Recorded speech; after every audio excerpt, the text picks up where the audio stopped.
Monde by Megadeth. I will put a link for the tab. I'll also put a link for the fact that this is also in E-flat tuning, so I've done a little video on that. I'll link to that. Before we get started, I will just mention it's worth being comfortable playing an F-sharp minor bar chord, because that's going to make the whole thing a lot easier. If you're not comfortable with that, then you're probably going to struggle with this riff. So F-sharp minor in the second position, look it up on your chord chart if you don't know it, is that. That's going to be key to playing this successfully. Now, I've mentioned in another video the importance of when you're learning something from tab, rather than just picking each note one at a time as it comes along and trying to figure it out that way.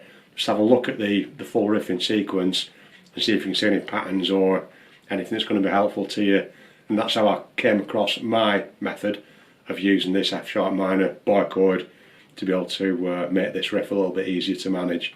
So to begin with, I'm going to start with, there's 4 bars to this. If you look at the tab, I'll cover the first bar, obviously to start with, F-sharp minor bar chord, which is that. On the tab, we're picking out individual notes. We're picking out the first note there on your 6th string, note on your 5th string. We're skipping the D string and then going to the G string. That's all keeping our F-sharp minor bar shape in place. And we're basically repeating that a couple of times. And then we're playing our E string and A string.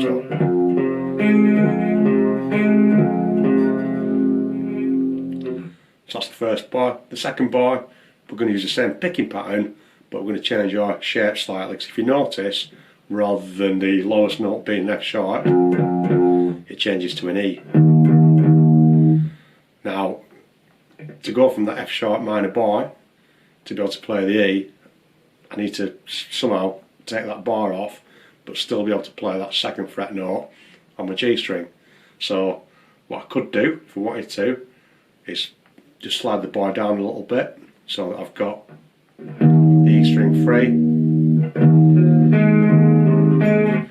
But what I've decided to do, just because it's easier, is rather than keeping the bar on for that length of time, is keep these 2 notes on, my 3rd and 4th fingers on the F-sharp minor bar, lose the bar entirely and just use my 1st finger to fret that 2nd fret note on my G string. So I can play the same pattern but with that chord shape instead.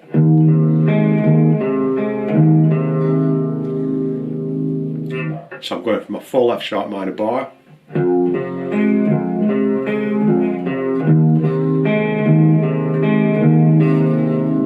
I'm changing chord shape, but I'm keeping the same picking pattern. Now, the reason I've kept those fingers on, both of them, because you might be looking at the thing thinking, well, why is he even fretting the D string note? It's because it's coming to play on the 3rd bar of this. We need that little pinky note on that D string. You can play the first 2 bars without that. You can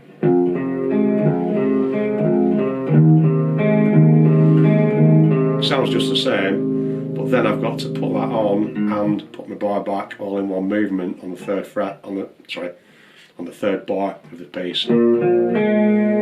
So for me, I found it easier just to keep those fingers in place, and then I'm half set up for the next bar, which comes back to what I said about thinking ahead about what you're going to have to play for the next part of the music. So for the 3rd bar of the piece, my little pinky is staying where it is, the 4th fret on my D string. I've not used it yet before, and then I'm going to put my bar back so I can cover my 2nd fret on both my A string and my G string. I don't have to go right across my E string and do a full bar, because I'm just saving energy. I could do that, it would make no difference to the sound, but I just decided to put a little bar across, basically across my A, D and G strings, and have that 4th finger there playing that note on the 4th fret for the 3rd bar. That's all based around the fundamental shape of my F sharp minor chord. So it changes slightly in the last bar. We've got something else to deal with, but this will get us through the first 3 bars of the song, of this riff. So our normal, everything on F sharp minor to start with, and then I'm taking my bar off and just fretting my 2nd fret on my G, and then I'm taking my 3rd finger off and making my little mini bar just across those 3 strings, A, D and G. And then to finish the riff, it is slightly different. The transition between bars 3 and 4, we've got a little slide, frets 2 to 3. So the choice is what finger do we use to that slide, and again I'm looking ahead to think what I'm going to have to do for the rest of the bar. Now if I was to play that slide with my 1st finger, my strongest finger, that's great, but I need to then get down here to my 2nd fret elsewhere to play more notes, so that's not going to work. If I play it with my 2nd finger, that's my next choice,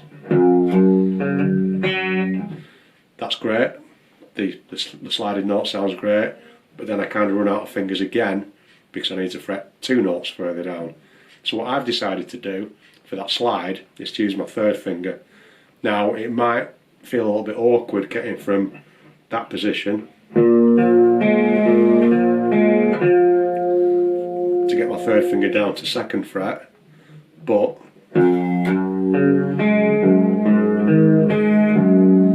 it enables me to be very comfortable finishing off the rest of bar 4. So you can probably get away with doing it with your 2nd finger, but then you'll have to do a little bar to cover your A5 shape. I don't really like doing that with my fingers. It's up to you what you want to do, but I chose to use my 3rd finger to do the slide from frets 2 to 3. That gives me my other fingers free, and it also makes sure that my hand's now in a decent position to be able to get back to my F sharp minor bar chord to repeat the riff again for the 2nd play around. So I can go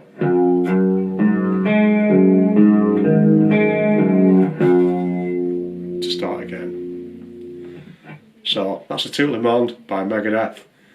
Worth thinking about, as I say, your fingering, your chord shape. The picking's fairly straightforward, but making sure that you've got the fingers in the right places to be able to cover what you need to cover whilst you're playing all the bars of the riff.